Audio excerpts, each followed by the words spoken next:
जोहार। जनमन की बात में आपका स्वागत है। मैं हूं आनंद कुमार।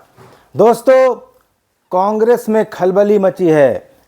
सिर्फ झारखंड में ही नहीं मची है, मध्य प्रदेश में भी मच गई है। कांग्रेस के दिग्गज नेता कमलनाथ अपने बेटे नकुलनाथ के साथ दिल्ली गए हैं चार्टर्ड फ्लाइट से, और ये कहा जा रहा है कि वहाँ से वे जयपुर जा सकते हैं। कमलनाथ और उनके बेटे नकुलनाथ के भारतीय जनता पार्टी में जाने की अटकलें लग रही हैं, और इन अटकलों के बीच झारखंड से ये बड़ी खबर निकल कर आ रही है कि आज शाम 4:45 पर कांग्रेस के नाराज़ विधायक बेंगलुरु के लिए कूच करेंगे।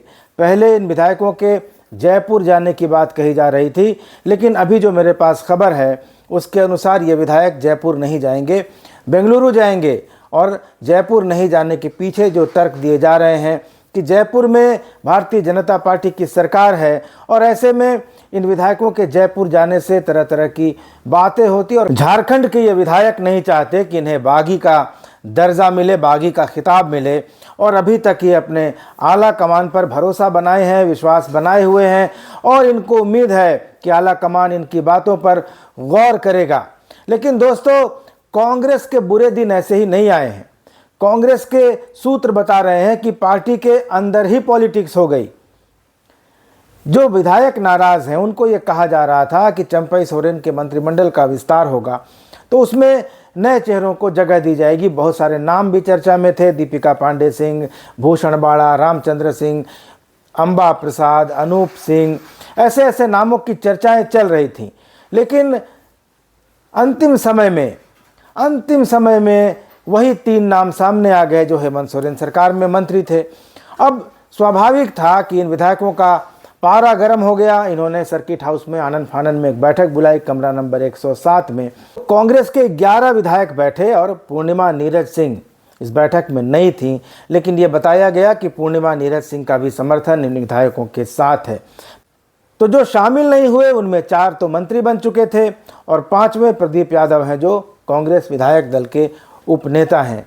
तो 5 और 12 इधर। कांग्रेस में अभी कुल सदस्यों की संख्या 17 है। 17 में से 12 विधायक यानी 2/3 से ज़्यादा संख्या नाराज़ विधायकों की है।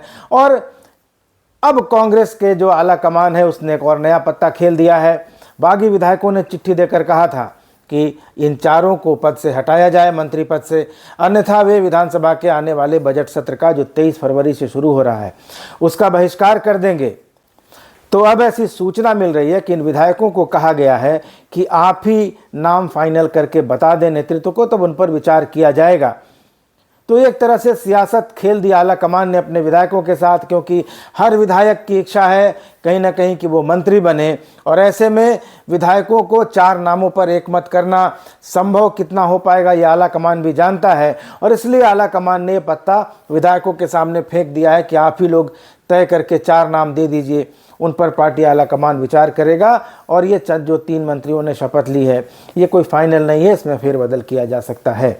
तो अभी तक ये स्थिति है। लेकिन कांग्रेस विधायक अब दबाव बनाने के मूड में हैं। तो पहले कहा गया कि कांग्रेस के ये नाराज़ विधायक जयपुर जाएंगे, लेकिन बाद में पता चला कि बेंगलुरु का टिकट कटाया गया है, 4:45 की फ़्लाइट है। जयपुर नहीं जाने के पीछे जो कारण बताए जा रहे हैं उनमें एक कारण यह है कि वहाँ भाजपा की सरकार है।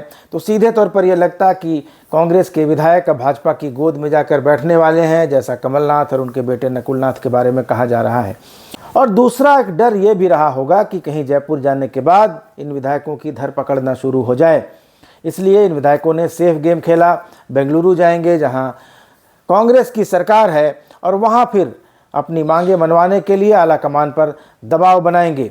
तो ये हो गई विधायकों की बात। लेकिन कांग्रेसियों में एक नहीं बल्कि 3 नंबर की चर्चा बहुत जोरों पर है, और ये 3 नंबर्स हैं 15, 15, 8 यानी 8 और 7 यानी 7। कल 3 मंत्री बने हैं, उसके बाद से इन 3 नंबरों की चर्चा हो रही है, 15, 8 और 7।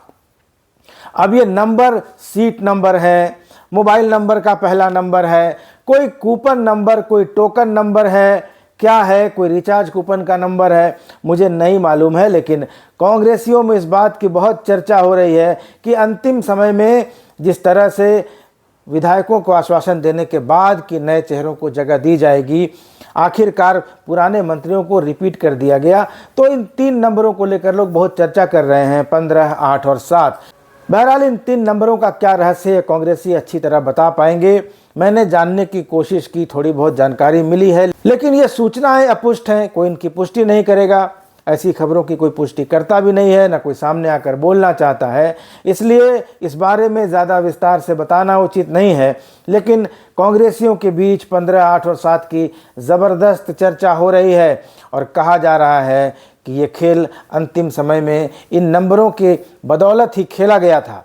तो बहरहाल कांग्रेस में जो घमासान मचा है मध्य प्रदेश से लेकर झारखंड तक, और कमलनाथ और नकुलनाथ, जो कमलनाथ बहुत बड़ा नाम है मध्य प्रदेश और देश की कांग्रेस की राजनीति में, अगर इस उम्र में 70 साल से ज़्यादा उनकी उम्र हो गई है और इस उम्र में अगर कमलनाथ और नकुलनाथ भारतीय जनता पार्टी में शामिल हो जाते हैं, कांग्रेस के लिए ये बहुत बड़ा झटका होगा। और उससे भी बड़ा झटका होगा कि झारखंड में जहां उसके 17 विधायक हैं, उसमें से 12 विधायक अगर अलग राह पकड़ लेते हैं, अलग गुट बना लेते हैं, तो चंपई सोरेन सरकार को तो खतरा होगा ही होगा।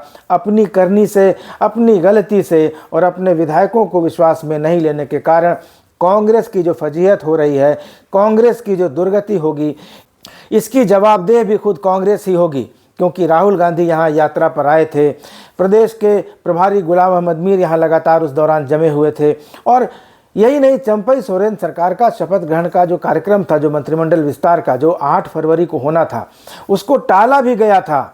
यही तर्क देकर टाला गया था कि राहुल गांधी की भारत जोड़ो न्याय यात्रा चल रही है झारखंड में, पार्टी के सभी विधायक उसमें व्यस्त रहेंगे, पार्टी के सभी प्रमुख नेता उसमें व्यस्त रहेंगे, इसलिए शपथ ग्रहण का कार्यक्रम टाला जाए। तो क्या राहुल गांधी की न्याय यात्रा के दौरान इन सब चीज़ों पर विचार नहीं हुआ था? क्या राहुल गांधी से बड़ा भी कोई कांग्रेस में आला कमान है? आखिर किसने इन विधायकों को भरोसा दिलाया था कि नए चेहरे लाए जाएंगे, और आखिर किसने ये फैसला ले लिया कि पुराने चेहरों को रिपीट किया जाएगा? अब ये तर्क दिया जा रहा है कि मंत्रियों के पास काम करने के लिए मुश्किल से 5-6 महीने का वक्त मिलता, क्योंकि अभी कुछ दिनों के बाद लोकसभा चुनाव की आचार संहिता लग जाएगी, जो मई अंत तक रहेगी, और मई से लेकर अक्टूबर तक, यानी यही 6 महीने का समय मिलेगा मंत्रियों को काम करने के लिए। ऐसे में नए मंत्री विभाग को समझ नहीं पाएंगे, समझते समझते समय बीत जाएगा। इसलिए पुराने मंत्रियों को ही जिम्मा दिया जाए ताकि वे अपनी पुरानी योजनाओं को धरातल पर उतार सकें। लेकिन यह तर्क उन 12 विधायकों के गले नहीं उतर रहा है, जिनमें से कुछ को कुर्सी मिलते मिलते रह गई, जिनको सपना दिखाते दिखाते नींद से जगा दिया गया है। और वे जानते हैं कि ये तर्क बहुत लचर है, बहुत ठोस नहीं है, क्योंकि मंत्री बनने की इच्छा एक ऐसी इच्छा होती है जो हर विधायक के मन में होती है, चाहे कुछ दिन के लिए ही सही। आखिर एक मंत्री बनता है कोई व्यक्ति, कोई विधायक, तो जीवन भर उसके नाम के आगे पूर्व मंत्री लगा रहता है। उसके घर परिवार के लोग, उसके क्षेत्र के लोग बड़े गर्व से कहते हैं कि हमारे क्षेत्र का विधायक मंत्री रहा हुआ है। तो ऐसे में यह तर्क कि 4-5 महीने का ही समय मिलेगा नए मंत्रियों को, इन विधायकों के गले नहीं उतर रहा है, और ये विधायक मंत्रियों के कामकाज से भी खुश नहीं है, उनके व्यवहार से खुश नहीं है। तो ले देकर जहां नए लोग मंत्री बनना चाहते हैं, वहीं ये विधायक जो नाराज चल रहे हैं, वे इन 4 मंत्रियों को पद पर देखना भी नहीं चाह रहे हैं। तो दोनों बातें हैं, मंत्री बनना भी है और इनको मंत्री रहने भी नहीं देना है। ऐसे में कांग्रेस का आलाकमान इस हालत से कैसे निपटता है, ये बहुत बड़ी अग्नि परीक्षा होगी। क्योंकि एक बार अगर कांग्रेस में टूट हो गई, इन विधायकों ने अलग गुट बना लिया, तो सरकार तो संकट में पड़ ही जाएगी। साथ में बीजेपी के लिए यहाँ अवसर हो जाएंगे कि वह कांग्रेस को तोड़ दे, क्योंकि जेएमएम बिना हेमंत सोरेन के पहले ही बिना सेनापति की सेना हो चुका है। और ऐसे में चंपई सोरेन के सामने बड़ी मुश्किल है कि वे लोकसभा चुनाव में पार्टी की चुनावी तैयारियों को अंतिम रूप देंगे, कैंडिडेट फाइनल करेंगे, सरकार चलाएंगे, सहयोगी दलों के साथ तालमेल बैठाएंगे। चंपई सोरेन ये सब कैसे कर पाएंगे, और क्या चंपई सोरेन में उतनी नेतृत्व क्षमता है कि वो पार्टी और सरकार दोनों को साथ लेकर और दोनों में समन्वय बनाकर चल सकें? तो चंपई सोरेन के लिए भी एक बहुत बड़ी परीक्षा की घड़ी आ गई है। तो जहां जेएमएम अपने मुखिया के बिना है, वहीं अगर कांग्रेस में ऐसी कोई टूट हो जाती है, कोई अलग गुट तैयार हो जाता है, तो झारखंड में भारतीय जनता पार्टी के लिए लोकसभा के चुनाव में केक वॉक जैसी स्थिति हो जाएगी, क्योंकि जब कोई विरोधी सामने नहीं रहेगा तो भारतीय जनता पार्टी आसान जीत की तरफ बढ़ जाएगी। और बीजेपी चुप्पी साधकर इसी उम्मीद में बैठी है कि कांग्रेस में कोई टूट हो, क्योंकि बीजेपी के नेता समय समय पर ये कहते रहते हैं कि ये सरकार अपनी गलतियों का शिकार होगी और अपने बोझ से ही गिर जाएगी। सरयू राय जो निर्दलीय विधायक हैं, ये भी कहते रहते हैं कई मौक़ों पर कि ये सरकार अपने ही बोझ से गिरेगी। तो ये दिखाई देने लगा है कि जब अपने ही दल में सियासत होने लगे, अपने ही विधायकों का भरोसा आला कमान से उठ जाए और वे बगावत की राह पर चल पड़े, तो दोस्तों आने वाले कुछ दिन झारखंड की राजनीति में उथल पुथल भरे होने वाले हैं। बसंत का महीना आ रहा है, होली का त्यौहार आ रहा है। मंत्री बने हुए लोगों के चेहरे खुशी से लाल पीले हरे हो रहे हैं, और दूसरी तरफ जिनको मंत्री नहीं बनाया गया है, जो बगावत की राह पर हैं, उनके चेहरे गुस्से से लाल हो रहे हैं। जिनको मंत्री बनते बनते दरकिनार कर दिया गया या जिनकी मंत्री की सीट छीन ली गई, उनके चेहरे पीले पड़े हुए हैं, पतझड़ के इस मौसम की तरह मुरझाए हुए हैं। हालांकि झारखंड मुक्ति मोर्चा की तरफ से अकेले बैजनाथ राम एक ऐसे नेता हैं जिन्होंने कहा है कि उनका अपमान किया गया है, क्योंकि उनको मंत्री पद का वारंट जारी करने के बाद, राज्यपाल से राजभवन से वारंट इशू होने के बाद रास्ते में रोक दिया गया जब वे शपथ लेने आ रहे थे। तो वे आहत हैं, गुस्से में हैं, समझा जा सकता है उनकी पीड़ा। दूसरे की वे एससी समाज से आते हैं, दलित समाज से आते हैं। झारखंड में 12% आबादी दलितों की है।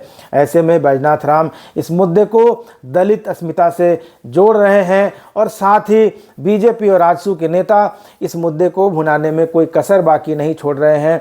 नेता प्रतिपक्ष अमर कुमार बावरी का बयान आ गया, आजसू सुप्रीमो सुदेश महतो का बयान आ गया, और सब मिलकर अब एक अलग दलित राजनीति शुरू हो गई। यहाँ पर जोबा मांझी का मंत्री पद चला गया है। हालांकि जोबा आहत होंगी, लेकिन आज उनका जो बयान आया है वो बहुत संयत बयान है, बहुत सुलझा हुआ बयान है, और उन्होंने कहा है कि दीपक बिरुआ अच्छे व्यक्ति हैं, अनुभवी विधायक हैं, वे अच्छे से चलाएंगे। सीता सोरेन भी आहत हैं, लेकिन उन्होंने भी पार्टी लाइन के खिलाफ जाकर कोई बात नहीं कही है। तो झारखंड मुक्ति मोर्चा में देखें तो सब कुछ ठीक ठाक नज़र आता है, लेकिन कांग्रेस की जो स्थिति है, 17 में से 12 एक तरफ हो गए और 5 एक तरफ हो गए हैं।